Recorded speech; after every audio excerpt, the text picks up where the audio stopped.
జగన్మోహన్ రెడ్డి గారి మేనిఫెస్టోలో రుణమాఫీ ఉంటుందా లేదా అనే చర్చ అయితే గత కొద్ది రోజులుగా నడుస్తుంది. దాదాపుగా రుణమాఫీకి సంబంధించి ఒక ఫైనల్ డెసిషన్కి అయితే వచ్చేశారు జగన్మోహన్ రెడ్డి గారు అనేది.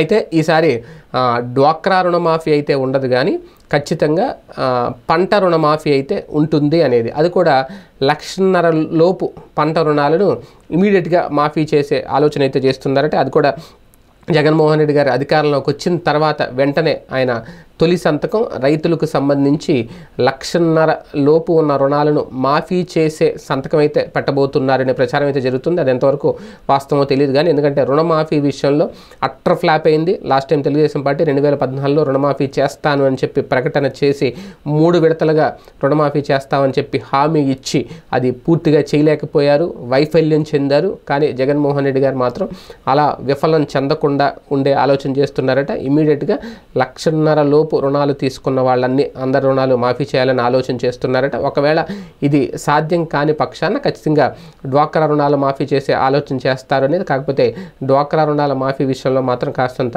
వెనకడుగు వేశారు అనేది. ఎందుకంటే మహిళలకు వేరే రకంగా ప్రోత్సాహకాలు అందిస్తున్న నేపథ్యంలో రైతులకు మేలు చేయాలి అనే ఉద్దేశంతో రుణమాఫీ వైపే మొగ్గు చూపారు అనేది. దాదాపుగా అదే ఫైనల్ అయ్యింది అనే ప్రచారం అయితే జరుగుతుంది. కాకపోతే దానికి సంబంధించి అఫీషియల్గా ప్రకటన అయితే రావాలి.